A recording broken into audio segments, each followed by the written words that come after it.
में हम लोग बैठे हैं। इस गांव का नाम है डूमर और ये हजारीबाग ज़िले का one of the remotest village के अंतर्गत आता है।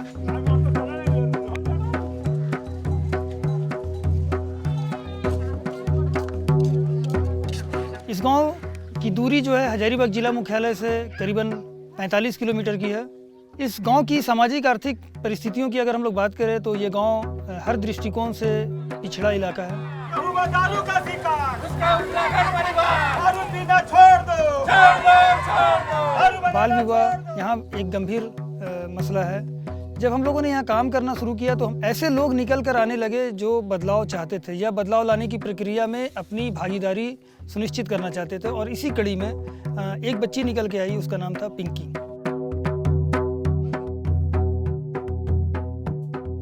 मैं पिंकी को बचपन से जान रहा था। यहाँ पर जब से उसने नाम लिखवाई थी, बड़ा ही हंसमुख लड़की, चंचल लड़की थी, पढ़ने में बहुत अच्छी थी। जब पिंकी क्लास 10 में पढ़ रही थी उस वक़्त उसके माता पिता उसकी शादी ठीक कर दे रहे थे, जिसकी सूचना हम लोगों को भी मिली। तो चूँकि यह रूरल एरिया होता है तो उतना इंटरफेरेंस हम लोगों का नहीं होता है, लेकिन ब्रेक थ्रू जो 2012 में अडॉप्ट किया था मेरे स्कूल में, उसने चंदा पुकारे नाम का एक कार्यक्रम चलाया था जो बाल विवाह प्रथा पर आधारित थी।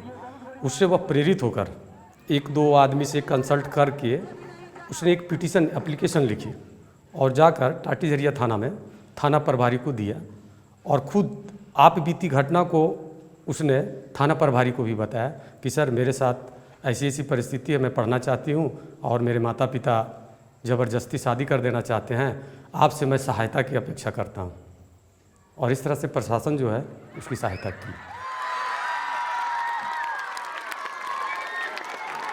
लड़कियों के साथ बहुत सारी समस्याएं हैं। आजकल 14 साल में मैट्रिक पास कर जाती हैं, तो गार्जियन सोचते हैं कि किसी तरह मैट्रिक पास कर गई, अब इसका शादी कर देना है, अपना छुटकारा पा लेना है। तो उन लोग का ख्वाहिश जो रह जाता है पूरा नहीं हो पाता है। हमारे समाज में थाना चले जाना बहुत बड़ी बात है। उसके इस एक्शन का रिएक्शन जो उसको झेलना पड़ा वो ये था कि उसके पहले तो उसके पिताजी ने बात करना बंद कर दिया, उसकी माता ने बात करना बंद कर दिया, पास पड़ोस के लोग भी उसको अच्छी नज़र से नहीं देखने लगे कि वो थाना चली गई है। इवन उसके दादाजी भी उसको बोले कि मतलब इतना बड़ा कदम कैसे तुम उठा ली, थाना कैसे चली गई।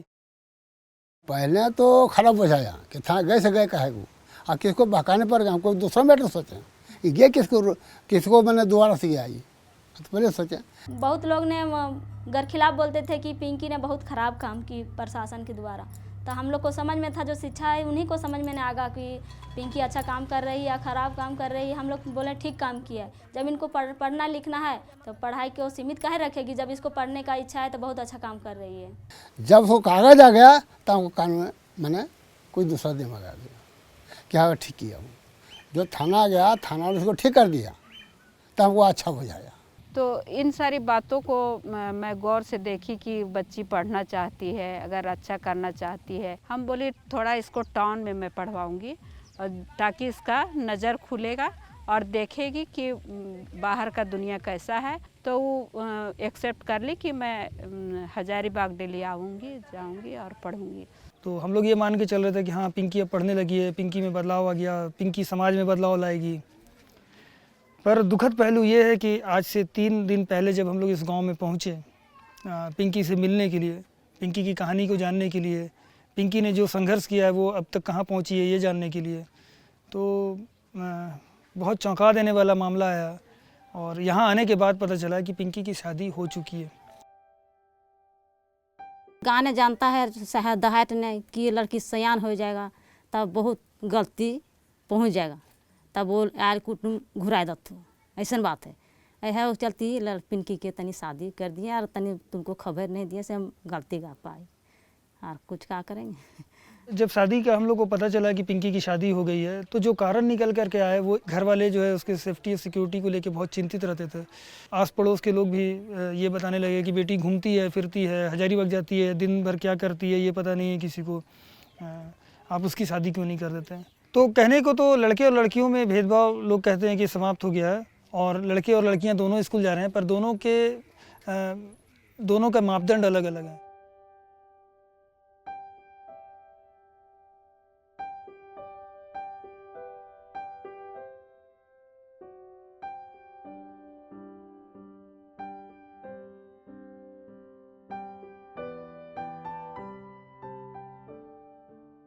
जैसे इस तरह के मतलब स्वतंत्रता लोग नहीं देना चाहते हैं। जैसे मान लीजिए यहाँ पर टाउन तो है नहीं, टाउन में है कि महिलाएं 10 बजे 11 बजे रात तक के भी अपना कोचिंग वगैरह हो गया या क्लास वगैरह या और कहीं पर मॉल तॉल है तो बाज़ार वगैरह घूम लेती हैं। वहाँ स्वतंत्रता है बच्चियों की, लेकिन देहात में लोग उस तरह का सोच पैदा अभी तक नहीं कर पाए हैं।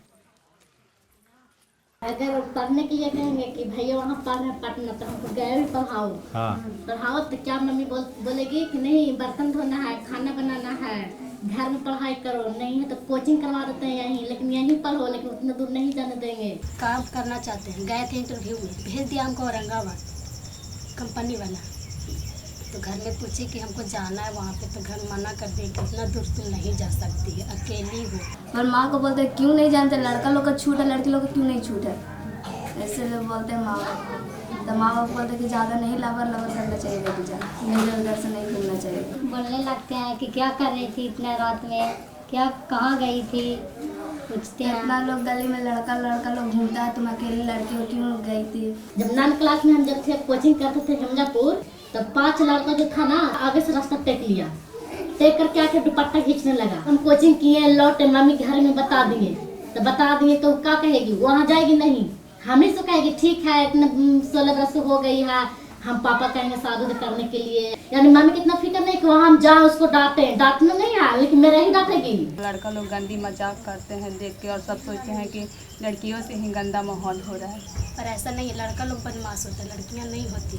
क्या इसीलिए ये दबाव हो जाता है शादी के लिए? जी हाँ, इसीलिए होता है, लड़की लोग बदमाश है, लड़की लोग को शादी कर देना चाहिए। मेरी बड़ी वाली लड़की जो 20 साल की है और अभी तक हम उसको शादी के बात नहीं सोचे हैं। मैं सबसे बड़ी हूँ, मेरे पीछे और 7 बहन हैं। मैं वैसे चाहती हूँ कि मैं पढ़ाई को जितना हो सके आगे बढ़ाऊँ, उसके साथ साथ मैं कुछ ऐसा जॉब जो जिसके चलते मैं अपने फैमिली मेम्बर को, अपने सबको खुश रख सकूँ, अपने पापा का सहारा बन सकूँ। मेरा कम उम्र में शादी होने के बाद लगातार 2 साल के बाद 2 साल के बच्चे, जिससे मेरे शरीर कमज़ोर होते चला गया, और इसलिए हम उन लोगों को उतना बोझ नहीं देना चाहते हैं। हमको तो बहुत बोलते हैं लोग, अरे आप तो बड़ी हो गई, आप कुछ करिए, उसका शादी दीजिए, मगर उसका ध्यान है कि हम अपने बहन लोग को ये करें कैसे, हम शादी कर लेंगे तो फिर ये लोग को कैसे सुधारेंगे। तो हम लोग की ही वजह से समाज है, समाज को हम ही लोग बनाते हैं और समाज को हम ही लोग बिगाड़ते हैं। तो जब हम समाज के में कल चल के मेरी लड़की को तकलीफ़ होगा तो समाज तो नहीं आएगा। वो जब तक वो तैयार नहीं हो जाती उस लायक का कि हम शादी के लायक जब तक होगी तभी हम अपनी बेटी को शादी देंगे। जैसे हम नहीं पढ़े तो हम सोचे कि जब मेरा बच्चा का यही हाल नया हो, बोल के हम इन लोग के ऊपर ध्यान दें। हम जिस कॉलेज में पढ़ते हैं वो ऑटोनॉमस कॉलेज है, टोटल 1 घंटा लगता है जाने में। तो बाहर के आदमी बहुत उल्टा सीधा बोलते हैं कि लड़की है, बाहर काम करने भेजती है, बाहर रखती है, तुम्हारी बेटी कोई लड़के के साथ थी, बात कर रही थी, तो उसकी बेटी ऐसी है वैसी है, शादी कर दो कहीं अच्छा लड़का देख के।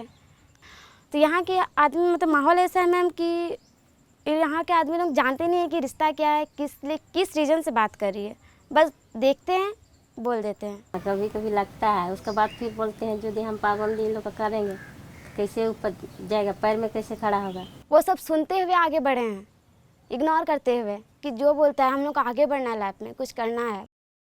यहाँ पे कुछ कम्युनिटी में है ऐसा कि लोग जल्दी से अपनी लड़कियों को शादी करके चाहते हैं कि छुटकारा पा लें, क्योंकि उनको लगता है कि शादी कर देने से मेरी लड़कियाँ सुरक्षित हो गई।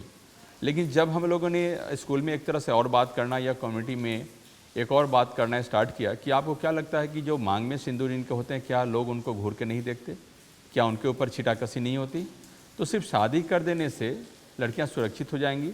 जब इस तरह के सवाल हम लोग ने कम्युनिटी में उठाना शुरू किया, लड़कियों के बीच में उठाना शुरू किया, तो ये थोड़ी सी अब बदलाव दिख रही है। लोग को लगता है कि नहीं, लड़की तब हमारी सुरक्षित होगी जब उनका पूरा एजुकेशन होगा और वो अपने पैरों पे शायद वो खड़े हो पाएँ तो ज़्यादा सुरक्षित हो पाएंगी। तो जब हम बदलाव को देखना चाहते हैं ना, तो वो बदलाव जो है वो कम्युनिटी से निकल करके आना चाहिए। कम्युनिटी जब बोल्ड एक्शन लेने लगेगी, यूथ निकल करके आएंगे और वो जब बोल्ड एक्शन लेंगे, कलेक्टिव डिसीजंस लेंगे, तो बदलाव उस समय ज़्यादा अच्छा से दिख पाएगा। जब भी हमारे यहाँ असेंबली होता है, असेंबली में हमारे यहाँ क्वेश्चन चलता है कि वह कौन सी लड़की है जो बाल विवाह के प्रति पहली आवाज़ उठाई थी, तो असेंबली से आंसर आता है। तो पिंकी का इस तरह से हमेशा नाम मेरे विद्यालय में चलते रहता है। अपने से छोटे वाले जो 9-10 में पढ़ते थे उनको इस प्रकार की वह शिक्षा दे गई। ये बाल विवाह प्रथा अच्छी बात नहीं है, पढ़ाई की प्राथमिकता दी जानी चाहिए।